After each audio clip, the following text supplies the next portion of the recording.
اعوذ باللہ من الشیطان الرجیم، بسم اللہ الرحمن الرحیم، اللہم صلی علی محمد وعلی محمد وعجل فرجہم۔ معزز ناظرین، السلام علیکم ورحمۃ اللہ وبرکاتہ۔ اسپیشل پروگرام میں آپ کا پھر ایک بار خیر مقدم ہوں۔ میں ہوں اطہر کاظمی، اور اس ہمارے ساتھ موجود ہیں حجت الاسلام والمسلمین علی جناب مولانا سید پیام حیدر رضوی صاحب قبلہ۔ آئیے امیر کائنات حضرت علی بن ابی طالب علیہ الصلوۃ والسلام کی زندگی کے ان اوراق کو پلٹا جائے، تاکہ جس سے اپنا سبق لے کر اپنی زندگی کو بھی خوشگوار بنایا جا سکے۔ ہم ڈسکس کر رہے تھے جہاں امیر کائنات علی ابن ابی طالب علیہ الصلوۃ والسلام کے ان اسوہ حسنہ کے بارے میں جو کسی بھی انسان کو مکمل حیات بخشتے ہیں۔ انشاءاللہ العزیز ہم بھی کوشش کریں کہ ہم اپنے اس رہبر جو کہ مکمل انسانی طرز حیات کے لیے ایک باب ہے، اور اس باب کو کس طریقے سے ہمارے لیے حضور اکرم صلی اللہ علیہ وآلہ وسلم نے اپنے ارشادات سے بتایا۔ آئی ناظرین، ہم آغا کا استقبال کرتے ہیں اور کچھ سوالوں کا گلدستہ آغا کی خدمت میں پیش کرتے ہیں۔ السلام علیکم آغا۔ وعلیکم السلام۔ آغا بہت بہت خیر مقدم ہے۔ آج ہم ڈسکس کریں گے خاص جو مظلومیت مولا کائنات، ایک ایسا شجاع بہادر جس کی شجاعت کے چرچے پوری کائنات میں ہیں، پھر ہم خاموش دیکھتے ہیں مولا کائنات کی اس خاموشی کو۔ اس مظلومانہ انداز کو کس طرح سے ڈسکس کیا جائے گا؟ بسم اللہ الرحمن الرحیم۔ یقیناً مولا علی کی زندگی کے دونوں پہلو ہیں۔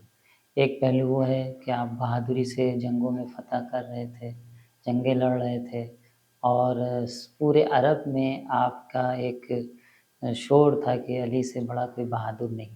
جی، جیسا کہ خود جبرائیل نے وہ قصیدہ پڑھا کہ لا فتح الا علی لا سیف الا ذو الفقار۔ لیکن وہیں پر ہم مولا علی کی زندگی کے وہ مراحل بھی دیکھتے ہیں کہ رسول خدا کے بعد آپ خانہ نشین ہو گئے اور آپ نے اپنی تلوار تک نہیں نکالی۔ تو واقعاً اس میں غور کرنے کی ضرورت ہے کہ مولا علی کی زندگی کی یہ دو رخ جو دونوں ایک دوسرے کے بظاہر خلاف نظر آتے ہیں، اس میں کیا حکمت پائی جا سکتی ہے۔ دیکھیے، اسی کو کہتے ہیں کہ جب انسان بندہ ہوتا ہے جی، اور اللہ کی بندگی کرتا ہے اور اپنے تمام امور کو اللہ کے بتائے ہوئے دستور کے مطابق اور اللہ کی مرضی کے مطابق انجام دیتا ہے، تو پھر یہی ہوتا ہے کہ جب مولا علی کو یہ دستور دیا ہے کہ آپ کو جنگ کرنی ہے تو انہوں نے بہادری سے جنگ کی، اور جب یہ دستور دیا ہے کہ علی اب آپ کو صبر کرنا ہے، خود رسول اکرم اسلام کی وصیتوں میں ہے کہ آپ نے وصیت کیا مولا علی سے کہ آپ کو صبر کرنا ہے۔ دیکھیے، اللہ اس کے پس منظر میں جائیں کہ کیوں صبر کرنے کو کہا گیا۔ جی، اگر ہم غور کریں، یہ کچھ چیزیں جو ہیں ظاہری اسباب کے تحت ہوتی ہیں، اور ان ظاہری اسباب کو ہمیں فالو کرنا ہے۔ یقیناً امام ہو یا رسول ہو، ان کو اللہ نے بہت سی طاقتیں، بہت سی قدرتیں دی ہیں، بہت سی قدرت دی ہیں جس کی بنیاد پر وہ بہت کچھ کر سکتے ہیں، بے شک، معجزہ کر سکتے ہیں، ایک اشارے میں دشمن کو قلع و قلم کر سکتے ہیں، لیکن یہ اسباب ظاہری نہیں۔ اور اگر ایسے کرنا ہو تو پھر خدا اپنے ارادے سے سب کو اچھا بنا سکتا ہے، سارے خراب لوگوں کو اور سارے بے دین لوگوں کو، سارے ظالموں کو نیست و نابود کر سکتا ہے، تو یہ تو خدا بھی کر سکتا ہے، ظاہر سی پھر بات امام کرنے کی کیا ضرورت ہے۔ لیکن ایک چیز ہوتی ہے کہ جب اللہ نے انسانوں کو اس دنیا میں بھیجا اور یہ حالت انسان کے اندر رکھی کہ وہ اپنے اختیار سے اچھے کام بھی کرتا ہے اور برے کام بھی کرتا بے ہے، شک، تو یہ منزل ختم نہیں ہونی چاہیے۔ امام بھی ظاہری اسباب کے تحت چلتا ہے۔ ایک وہ ظاہری اسباب تھے، بے شک مولا علی شجاع تھے، لشکر آپ کے ساتھ تھا، کم تعداد میں تھا، ایمان تھا، لیکن لڑ رہا تھا۔ اور ایک وقت وہ آیا کہ مولا علی کے ساتھ کوئی نہیں، صرف اکیلے ہیں، ٹھیک ہے، وہ اپنی بہادری کی بنیاد پر اعجاز کے ذریعے یا کچھ ایسے اسباب کے ذریعے ممکن ہے وہ آ کے اپنا منصب لے بھی لیتے، جی، لیکن وہ ظاہری اسباب نہیں ہیں۔ جب دیکھ رہے کوئی ساتھ نہیں ہے دو چار لوگوں کے علاوہ، تو وہاں پر جہاں پہ پورا مدینہ اور پورا جو اسلام کے جاننے والے تھے، ماننے والے رسول اللہ سب ان کے مخالف ہیں، تو وہاں پہ تلوار نکالنا ایک طرح سے اپنے کو قتل کروانا۔ جی، آپ یہ کہیں کہ نہیں، مولا علی اکیلے تلوار لے کے کھڑے ہو جاتے اور پوری دنیا ان کے خلاف آ جاتی لشکر لے کے، تب بھی مولا علی سب کو مار دیتے، تو یہ معجزہ ہو گیا، یہ اسباب عادی نہیں نہیں ہے۔ تو ایسے معجزے تو خدا بھی کر سکتا ہے کہ پتہ چلا پوری دنیا آ گئی اور ہزاروں لاکھوں کے لوگ آ گئے تلوار لے کے، مولا علی اکیلے، پھر بھی سب کو مار دیا۔ مولا علی نے جنگیں کی، جنگوں میں خدا کی غیبی مدد بھی تھی، لیکن معجزے وار کام نہیں کیا کہ کوئی ایسا کام کیا کہ معجزہ نظر آئے۔ جی، اور اگر ایسا کرنے لگے تو پھر امام کو کیا ضرورت ہے، خدا خود معجزہ کرے اور سارے غلط لوگوں کو، سارے ظالموں کو نیست و نابود کر دے اور نیک بندوں کی حکومت قائم کر دے، جی، یہ تو خدا کے لیے بھی امکان ہے۔ تو کہنے کا مقصد ہے کہ ظاہری اسباب جو ہیں رسول اللہ کے بعد یہ ساتھ نہیں دے رہے تھے کہ مولا علی قیام کریں اپنے حق کے لیے، اور ان باتوں کی تائید ائمہ کی دوسری حدیثیں بھی کرتی ہیں ایک شخص چھٹے امام کی خدمت میں ہے، آنے کے بعد کہنے لگا کہ مولا آپ کے چاہنے والے خراسان میں بہت ہیں، آپ اپنے حق کے لیے قیام کیوں نہیں کرتے؟ تو اس وقت جو ہے اتفاق سے ہارون مکی آئے، جی اور امام نے کہا کہ ہارون مکی دیکھو وہ تندور روشن ہے، روٹیاں پکانے کے لیے تندور گھر میں روشن ہوتا تھا، جی آگ جل رہی ہوتی، کہ اس میں جاؤ کود جاؤ، ہارون مکی کے اس آگ میں کود۔ امام نے اس خراسانی سے پوچھا کہ بتاؤ ایسے کتنے ہیں؟ ایسے تو مولا ایک بھی نہیں۔ تو ساتھ دینے والے ہونا چاہیے، بے کہا شک اگر ایسے ہوں ہمارے پاس 2 4 10 جو بھی امام نے زیادہ ہوتے تو ہم تیار ہیں۔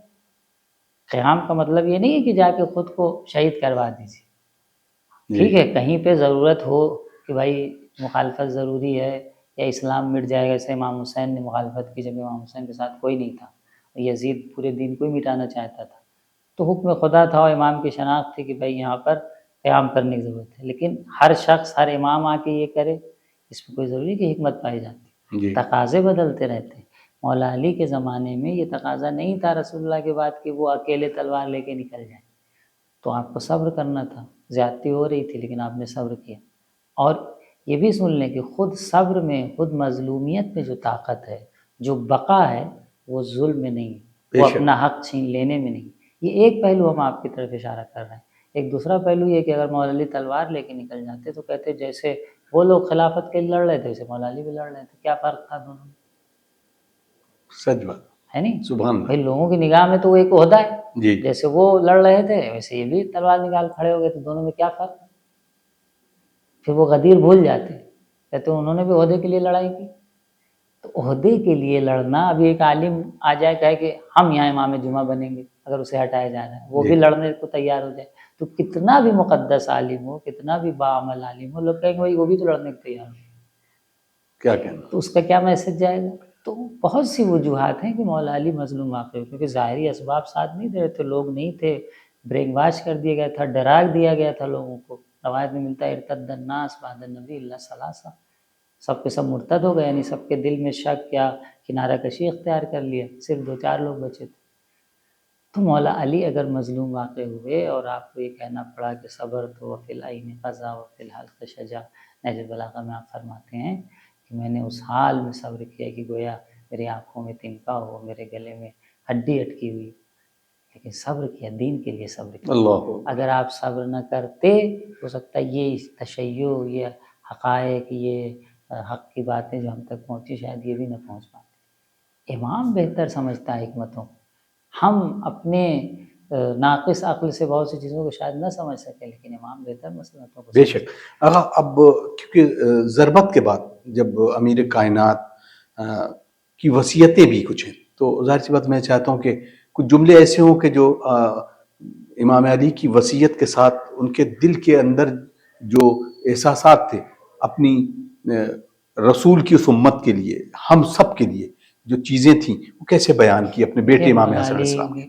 خود وصیت کی اپنے بچوں کے، اسی کو ما بتقوی اللہ نظم امرکم۔ دیکھیے جاتے جاتے جب انسان کوئی وصیت کرتا ہے، دنیا سے جا رہا ہے، احتضار کی حالت میں ہے، اس میں مرنے والا ہے، تو وہ بہت اہم باتوں کی طرف اشارہ کرتا ہے جو اس کی نگاہ میں بہت اہمیت رکھتی ہے۔ جی امام فرماتے ہیں اسی کو ما بتقوی اللہ، ہم تمہیں نصیحت کرتے ہیں کہ تقوی الہی اختیار کرو، اور نظم امرکم، اپنے کام کو منظم طریقے سے انجام دو۔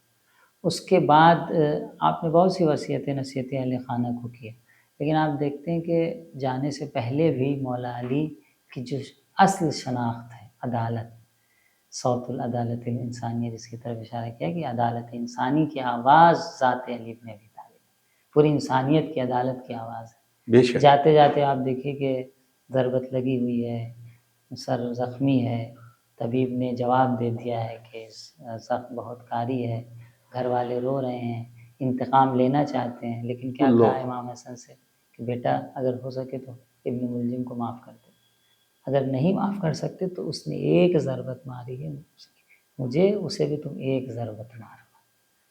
علی جاتے جاتے عدالت کا پیغام دے دیں، اس سے بڑھ کر اور کیا ہو سکتا ہے؟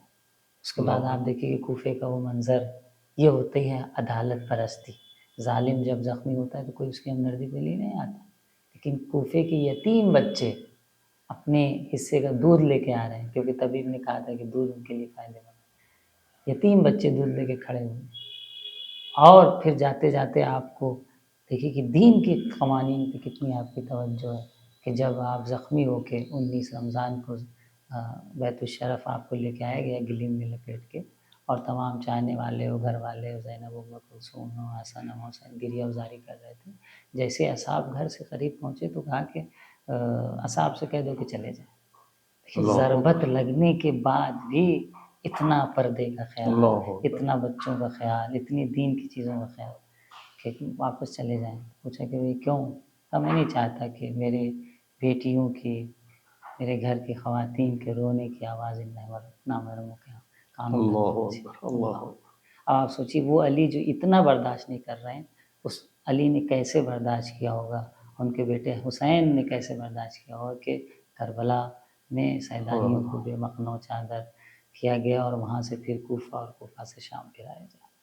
جزاک اللہ، بہت شکریہ آپ نے ہمیں وقت دیا۔ اور ناظرین آپ دیکھ رہے تھے پروگرام، اور امید کرتے ہیں کہ ہم اپنی پوری زندگی کو، اپنی زندگی کے ہر ایک عمل کو امام علی علیہ الصلوۃ والسلام کی زندگی سے ضرور جوڑیں اور کچھ سبق لیں۔ اور یہ بھی امید ہے کہ ہم اس وقت جو حالات ہیں اس میں اپنے کم سے کم محبت کا اظہار کریں اور ان مظلوموں کے ساتھ کاندھے سے کاندھا ملا کر ظالموں کے خلاف سینہ بہ سپر رہیں۔ اپنے میزبان اطہر کاظمی کو اجازت دیجیے، انشاءاللہ اگلے کسی اور پروگرام کے ساتھ پھر حاضر خدمت ہوں گے۔ والسلام علیکم ورحمۃ اللہ وبرکاتہ۔